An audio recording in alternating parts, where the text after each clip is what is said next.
মেয়ে যাবে টিউশন, এই যে মেয়েকে দিয়ে দিয়েছি আমুড়ি মেখে, এসো বেটা খেয়ে নাও। মেয়ে রেডি হয়ে গেছে, আর আমিও যাই ওষুধটা খেয়ে নিই। বোতলে জল দিচ্ছি তোমার দ্বারা, অর্ধেক বোতল দিয়ে দিই জল নাকি? ঠিক আছে, তো মেয়ে খাক, আর আমি এই যে জলের বোতলটা ভরে নিই বন্ধু। এই যে কর্তামশাই রেডি হয়ে গেছে, মেয়েকে রাখতে যাবে। টাটা।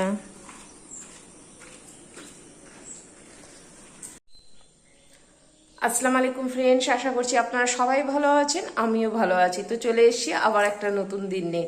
দেখতেই পেলেন মেয়ে গেল টিউশন, তার আব্বুকে রাখতে গেল, আর আমি এদিকে যাই ঘর দোরগুলো পরিষ্কার করে নিই, বিছানাপত্রগুলো সব ঝাড় দিয়ে দিই, দিয়ে তারপর ফ্রেশ হবো। আমি এখনো ফ্রেশ হয়নি, তাড়াতাড়ি করে ঝেড়ে নিই। ঝেড়ে নিয়ে যাবো একটু উপরে। আজকে এগুলো কাপড় হচ্ছে কালকে ধোয়া কাপড়, সব ধুয়ে রেখেছি, এগুলো গুছাতে হবে। দেখছেন তো পড়তে গেল, আর এই যে গামছা বিছানার উপর রেখে চলে গেল। এইগুলো কি পারা যায়? হ্যাঁ, সকাল সকাল এত বলবো গামছাটা নিজের জায়গায় ঠিক করে রাখবেন না, ভুলে যাই শুধু। রান্নাঘরে চলে এসেছি আমি। আমার এখানে ভাত এই যে পড়েও যাচ্ছে, ভাত বসিয়ে দিয়েছি, আর এটা হচ্ছে চিকেন সিদ্ধ, লবণ আর হলুদে চিকেনটা সিদ্ধ করছি। ভাবছি বিকেলবেলা একটু চিকেনের চপ বানাবো তার জন্য। আর এখন যাব আমি একটু রান্নাঘরে, রান্নাঘরে বলছি দেখছেন তো, রান্নাঘরে থেকে থেকে রান্নাঘরেই চলে আসছে। যাব একটু দোকান ঘরে, দোকান আলো আসে, দোকান ঘরটা ঝাড় দেওয়ার জন্য। দেখছেন কত পোকা হয়েছে, এখন পোকার খুব উৎপাত হচ্ছে দেখছি। একটু উপরটাও ঝেড়ে দিই, তাহলে কি না যেগুলো পোকা লেগে আছে সেগুলো এই হয়ে যাবে, পড়ে যাবে। বাজার চলে এসছে আমার, দেখি কি বাজার এনেছে আজকে। বিস্কিট আছে, বিস্কিট শেষ হয়ে গেছিল, বিস্কিট আছে। এই ও আম, পটল, আদা আর গাজর আর মাছ। ও তো যাই, মাছটা ধুয়ে নিই আগে। এই যে ভাত হয়ে গেছে, ও এদিকে মেয়েও চলে এসছে, তো যাই আমি মাছগুলো ধুয়ে নিই আগে। এই যে মশলাটা আমি করে রেখেছি, এতে সব আছে, হলুদ, জিরে গুঁড়ো, ধনে গুঁড়ো, আদা, রসুন, একটু পেঁয়াজ, টমেটো, কাঁচা লঙ্কা সব দিয়ে আমি এটা করে দিয়েছি। এবার মাছটা ভাজা হলে ওগুলো ভেজে বসাবো। তো মাছটা ভেজে নিই আগে। আলু পটলটা এদিকে ভাজা হচ্ছে একটু, তারপর মশলা দিব। আর এখানে যে মাছ বলছি, আম যে রান্না করব তার জন্য কড়াই বসিয়ে দিয়েছি, আর কড়াইতে দেখতেই পাচ্ছেন কতটুকু তেল দিয়েছি, একদম সামান্য তেল। আর এখানে যে মশলা করেছে তার এখান থেকে একটু দিলেও হবে, না দিলেও হবে, কিন্তু আমি একটু জাস্ট দিলাম। দিয়ে এটা একটু হলে, চড়বড় করে উঠলেই ব্যাস, এই যে হয়ে গেল, আর কিছু করতে হবে না। দিয়ে এবার এই আমটা ঢেলে দিব।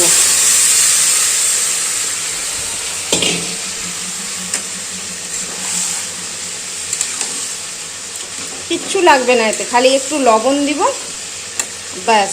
লবণ দিয়ে, আর যদি আপনার ঝাল ঝাল খাওয়ার ইচ্ছা করে তাহলে একটু ঝাল দিবেন, আর যদি আপনি মিষ্টি মিষ্টি খেতে পছন্দ করেন তাহলে দরকার নেই ঝাল দেওয়ার। আর আমটা যদি খুব টক থাকে তাহলে একটু গুড় দিয়ে দিবেন, ব্যাস হয়ে যাবে। আলু পটলটা হয়ে গেছে, মশলা ছেড়ে দিয়েছি, ভাজাও হয়ে গেল, একটু জল দেব। আর এদিকে আমার আমের টকটাও হয়ে গেছে। এখন বাজে দুপুর 1টা, আর সব কাজকর্ম সেরে টেরে উপরে আসলাম। উপরে এসে একটু বাথরুমে একটু ডিস্টার্ব হচ্ছিল জলের। মেয়ে বললো যে মা জল পড়ছে না বাথরুমের কোন কল থেকে, তো এসে ওটা দেখার চেষ্টা করলাম, দেখছি যে খারাপ হয়ে গেছে। আবার কর্তামশাইকে ডাকলাম, কর্তামশাই বললো না এটা হবে না, এটা মিস্ত্রিকে ডাকতে হবে। তো দেখতেই পাচ্ছেন বন্ধুরা, স্নান করে এসেও কি অবস্থা, ঘেমে গেলাম। এই যে সব এই কাপড়গুলো কাচলাম, কাঁচা হলো সব কাপড়গুলো, হাতেই কাচলাম। এখন যাব শুকোতে দিয়ে যে এখানে দিয়ে দিব শুকোতে। আজকে হয়ে গেল বলতো আমার কাপড় দেওয়া। এই যে বললাম যা গরম যাচ্ছে, ঘেমে গেলাম, আবার ঘেমে গেলাম, মনে হচ্ছে আবার স্নান করি, একদম অবস্থা খারাপ। তো হয়ে গেল কাপড় দেওয়া, এখানে শুকাতে হলো। আর আর যাই, কর্তামশাই ওদিকে অপেক্ষা করছে, খাবে। চলুন বন্ধুরা, তো একবার দেখে দিই বন্ধু আজকের মেনুতে কি রয়েছে। দুপুরের মেনুতে এই যে আমাদের সবার প্রিয় একদম রান্না করা আম, পাকা আম রান্না করে খাওয়া, খেয়ে দেখবেন বন্ধুরা, খুব সুন্দর হয়।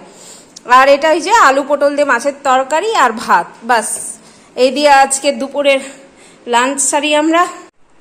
আমরা খেতে বসে গেছি। এবার খেতে বসে কর্তামশাই বলছে, তুমি শুধু তোমার বন্ধুদেরকে বলছো যে মাছের তরকারি হয়েছে, কি মাছের তরকারি হয়েছে ওটা নাকি বলছি না। এটা না বলাতে আমার কর্তামশাই কিন্তু খুব রাগ করেছে, বলছে তুমি শুধু মাছ বলছো, এখন কোন মাছ খাওয়াচ্ছি সেটাও তো জানাও তোমার বন্ধুদেরকে।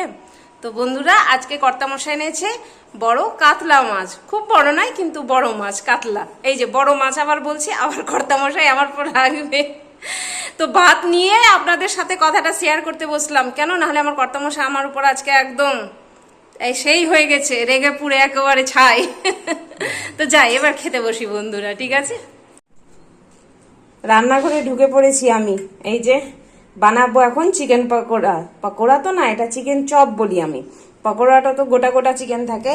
ওই যে তখন দেখিয়েছিলাম চিকেনটা সিদ্ধ করেছিলাম, যে সেই চিকেনটা মিক্সার গ্রাইন্ডারে গ্রাইন্ড করে নিয়েছিলাম। তারপর এতে দিয়েছি পেঁয়াজ কুচি, লঙ্কা কুচি, রসুন কুচি, আর একটু আদা বাটা, একটু চালের গুঁড়ো, একটু বেসন, আর এই যে একটা ডিম। আর এখন দিব পরিমাণ মতো লবণ, হলুদ আর জিরে গুঁড়ো।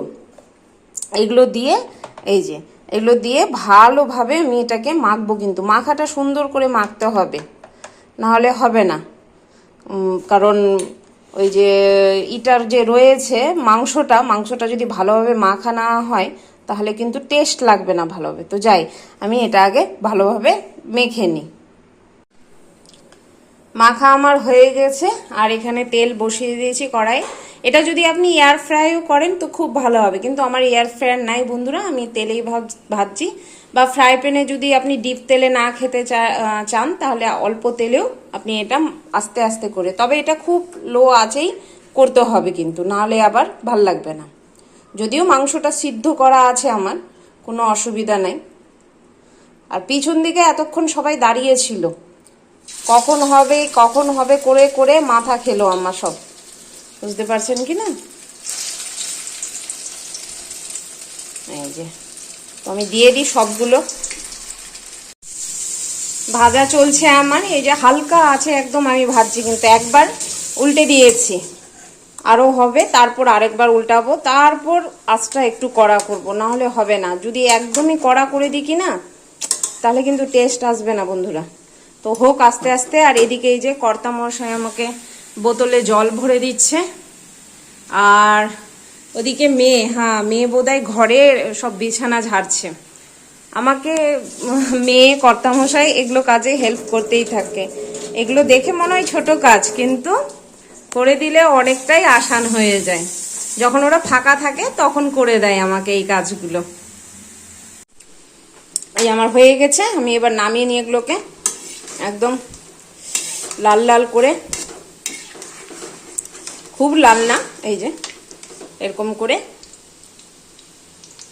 ভেজে নিলাম। আর এই যে এখানে টিস্যু পেপার রেখে দিয়েছি, টিস্যু পেপারে দিয়ে দেবো, বন্ধ করে দিয়ে। এটা যদি একটু লেবুর টক উপরে ছিটিয়ে দিবেন বন্ধুরা, লেবু রসটা একটু ছিটিয়ে দিবেন, আর দিয়ে একটু চাট মশলা দিয়ে আর সসের সাথে খাবেন, হেভি লাগে খেতে। তো যাই দিই ওদেরকে খেতে, কেমনি লাগছে বলো কোরা, বলো খেয়ে কেমন হয়েছে। গরম আছে, গরম গরম তো, এটা গরমই আবার ভালো লাগবে, ঠান্ডা হয়ে গেলে অত ভালো লাগবে না। একদম ভালো না, একদম সুন্দর। এই যে আমি উপরে এসেছিলাম কাপড়গুলো উঠাতে, গরমে বাপরে খুবই গরম উপরটা। তো এই যে কাপড়গুলো আমার হয়ে গেছে, কিছু শুকিয়েছে কিছু ভিজা আছে। তো যেগুলো শুকায়নি ওগুলো ভাবছি ঘরের মধ্যে দিয়ে দেবো, ফ্যানের তলে শুকিয়ে যাবে সব। আর ওদিকে কর্তামশাই গেছে জানলাগুলো সব লাগাতে ওদিককার। তো যাই নিচে গিয়ে আবার একটু ফ্যানের তলেই বসবো, আর ভাল লাগছে না এত গরমে ছটফট করতে। চলো, খুবই গরম। আর ওই যে পাখিটা না ওখানে বসে আছে। তো যাই বন্ধুরা, নিচে যাই। এই যে বিকেলের সব কাজকর্ম সেরে ঘরে ঢুকে পড়েছি, সবাই নিজের নিজের এখন কাজ করছি। আজকে কর্তামশাই যায়নি মার্কেটে, মানে কর্তামশাই যায়নি, কিন্তু যে ছেলে আমাদের থাকে, মানে আমার দিদির ছেলেটা, সে গেছে, সেই দিয়ে আসছে ওষুধগুলো। তো সবাই বসে আছি, অতিরিক্ত গরম করছে তো ভালো লাগছে না। আর আমিও সব কাজকর্ম করা হয়ে গেল, শুধু রাত্রেবেলা যে যেটা খাবে খেয়ে নিয়ে যে কটা বাসন থাকবে সেগুলো ধুবো। আর এই যে নিচে আমরা সব বিছানা করে নিয়েছি, জানেন তো বন্ধুরা, রাত্রেবেলা এখানে নিচেই আমরা বিছানা করে ঘুমাই, উপরে মেয়ে থাকে, মানে মেয়ে আর আমি উপরে থাকি, আর নিচে কর্তামশাই থাকে।